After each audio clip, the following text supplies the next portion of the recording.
ሰላም። ዛሬ እስቲ አንድ ጥልቅ ነገር እንመርመር። የመንፈስ ቅዱስ እውነተኛ ሚና ምንድን ነው? ለክርስቶስ ማንነትስ ምን አይነት ተጨባጭ ማስረጃ አለ? ዛሬ የምንመረምረው ምንጭ እኮ እነዚህን ጥያቄዎች ነው የሚፈትሸው። እስቲ አብረን እንዝለቅበት። እንግዲህ ነገሩን ለመጀመር ከምንጫችን አንድ መሠረታዊ የተስፋ ቃል ይዘን እንነሳ። የሐዋርያት ሥራ ላይ ያለው ይህ ቃል ንስሐንና ጥምቀትን ከሁለት ትልልቅ ነገሮች ጋር በቀጥታ ያቆራኛቸዋል። አንደኛው የኃጢአት ይቅርታ ሲሆን፣ ሁለተኛው ደግሞ የመንፈስ ቅዱስ ስጦታ ነው። ይህ ግንኙነት እኮ ነው የዛሬው ትንታኔያችን መሠረት የሚሆነው። እሺ፣ እንግዲህ የዛሬው ትንታኔያችን የሚሄድበት መንገድ ይሄን ይመስላል። መጀመሪያ የመንፈስ ቅዱስን ስጦታ እናያለን።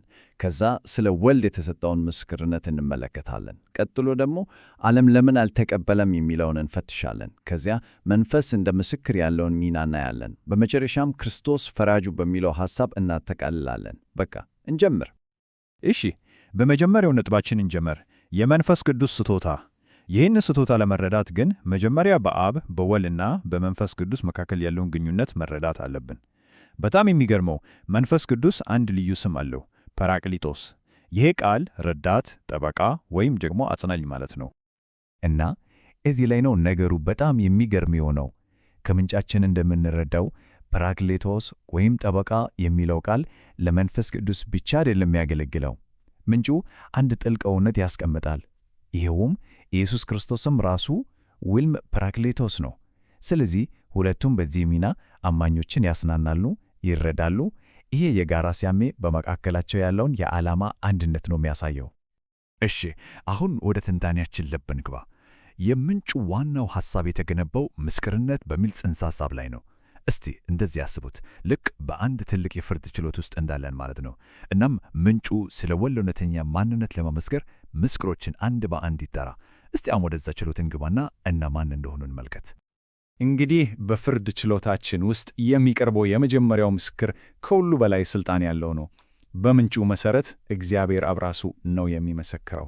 እስቲ ያስቡት፣ ከዚህ በላይ ትልቅ ምስክርነት ሊኖር ይችላል? እነሆ የአብ ምስክርነት በራሱ ቃል ልክ ኢየሱስ ሲጠመቅ የተሰማው ነው። ይሄ ዝም ብሎ ፍንጭ ወይም የተደበቀ መልእክት አይደለም። አይ ከሰማይ የመጣ ቀጥተኛና ይፋዊ መግለጫ ነው። በእርሱ ደስ የሚለኝ የምወደው ልጄ ይሄ ነው የሚል የወልድን ማንነት ከዚህ በላይ በግልጽ የሚያረጋግጥ ነገር የለም። እሺ፣ የአብን ምስክርነት ሰምተናል።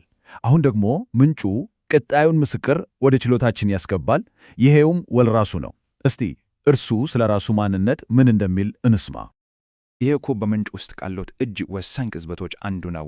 ኢየሱስ እዚህ ላይ በምሳሌ ወይም በድብቅ አይደለም የሚናገረው። በፍጹም ከሰማርያዊቷ ሴት ጋር ሲነጋገር በጣም ግልጽና ቀጥተኛ የሆነ የማንነት ማረጋገጫ ነው የሰጠው። ክርስቶስ ይመጣል ስትለው የምናገርሽ እኔ እርሱ ነኝ አላት። በቃ ከዚህ በላይ የማያሻማ ራሱን የገለጠ ምስክርነት የለም። እሺ፣ እንግዲህ ወሳኙ ጥያቄ ይሄ ነው። የአብ ምስክርነት አለ፣ የወልድ ምስክርነት አለ። ታዲያ ለምንድን ነው በሁሉም ዘንድ ተቀባይነት ያላገኘው? ምንጩ ለዚህ ጥያቄ ዝርዝር ማብራሪያ ይሰጣል። የሚጀምረው ደግሞ በጣም በሚገርም ትንሽ በሚያስደነግጥም ንጽጽር ነው። የጥያቄ እኮ ነው በቀጥታ ወደሚቀጥለው የምንጩ ክርክር የሚወስደን። እስቲ እንመልከት። እዚህ ጋር ምንጩ የሚያቀርበው ንጽጽር በጣም ጠንካራ ነው። በአንድ በኩል አጋንንት አሉ።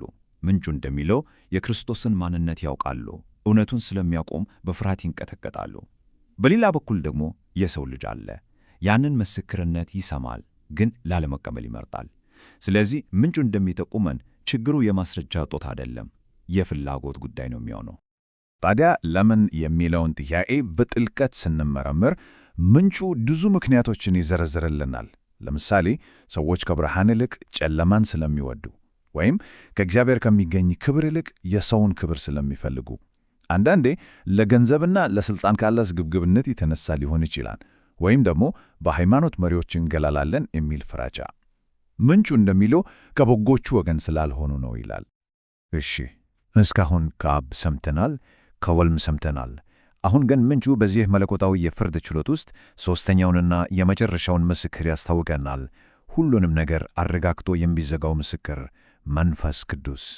የሚገርመው ምንጩ መንፈስ ቅዱስ በሁለት መንገድ እንደሚመሰክር ነው ይነገረን። የመጀመሪያው ውስጣዊ ምስክርነት ነው። ይህ ማለት መንፈስ በቀጥታ ለአንድ አማኝ መንፈስ አንተ የእግዚአብሔር ልጅ ነህ ብሎ የሚመሰክርበት ጸጥ ያለ ግን በጣም ኃይለኛ የሆነ የግል ማረጋገጫ ነው። ሁለተኛው ደግሞ ውጫዊ ምስክርነት ነው። ይሄ ውስጣዊ ማረጋገጫ አማኞች ወጥተው ለዓለም በድፍረት እንዲመሰክሩ ኃይል ይሰጣቸዋል። ለዚህ ውስጣዊ ምስክርነት ደግሞ ምንጩ ከሮሜ መልእክት አንድ ጥቅስ ያቀርባል። ያ መንፈስ ራሱ ከመንፈሳችን ጋር ሆኖ የእግዚአብሔር ልጆች መሆናችንን ይመሰክራል ይላል። እዚህ ላይ ለብ በሉ። ይህ ዝም ብሎ ስለ ስሜት አይደለም። ምንጩ የሚናገረው ስለ ጥልቅ መንፈሳዊ ግንኙነት ነው። የእግዚአብሔር መንፈስ ከሰው መንፈስ ጋር በቀጥታ ሲገናኝ ስለሚፈጠረው ማይናወጥ የግል እምነት ነው። እንግዲህ ይህ ሁሉ ምስክርነት ከአብ ከወልድ ከመንፈስ ዝም ብሎ ለአሁኑ እምነታችን ብቻ አይደለም። ምንጩ እንደሚለው ይህ ሁሉ ነገር የመጨረሻ እና ዘላለማዊ ውጤት አለው። ሁሉም ነገር የሚያመራው ወደ አንድ ነጥብ ነው፣ ወደ መጨረሻው ፍርድ። እዚህ ላይ አንድ በጣም ጥልቅ የሆነ ስነ መለኮታዊ ነጥብ ይነሳ። ብዙ ጊዜ የፍርድ ሥልጣን የአብ ብቻ እንደሆነ ይታሰባል። ነገር ግን ምንጩ እንደሚለው አብ ፍርድን በሙሉ ለወልድ ሰጥቶታል። ይሄ የወልድን ሥልጣን ከማሳየቱም በላይ የአዳኝነት ሚናው ከፈራጅነት ሚናው ጋር እንዴት እንደተቆራኘ ያሳያል። ከዮሐንስ ወንጌል የተወሰደው ይህ ጥቅስም ይህንን ሐሳብ ነው የሚያረጋግጠው። አብ ለአንድም ሰው አይፈርድም፣ ፍርድን ሁሉ ለወልድ ሰጥተው ይላል። ስለዚህ ክርስቶስ አዳኝ ብቻ ሳይሆን የመጨረሻው ፈራጅም ነው።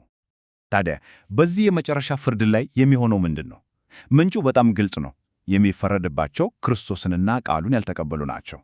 ፍርዱ ደግሞ በሥራ ላይ ይመሠረታል። ሁሉም የተደበቁ ምስጢሮች ወደ ብርሃን ይወጣሉ። እያንዳንዱ ሰው በሕይወቱ ስላደረገው ነገር ሁሉ መልስ መስጠት ይኖርበታል። ሁሉም የሰማው ምስክርነት እንዴት እንደተቀበለ የሚጠየቅበት ቅጽበት ይሆናል። ምና ይህ ከራእይ መጽሐፍ የተወሰደ ኃይለኛ ምስል ነገሩን በሙሉ ያጠቃልላለሁ። ሙታንም በመጽሐፎች ተጽፎ እንደነበረው እንደ ሥራቸው መጠን ተከፈሉ ይላል። ይህ የሚያሳየው ምንም ነገር እንደማይረሳ ፍጹም የሆነ መዝገብ እንዳለ እና በመጨረሻም ጻድቅ የሆነ ሂሳብ እንደሚኖር ነው። እናም ይሄ ሁሉ ነገር ወደ አንድ የመጨረሻ አእምሮን ወደሚፈትን ጥያቄ ያደርሰናል።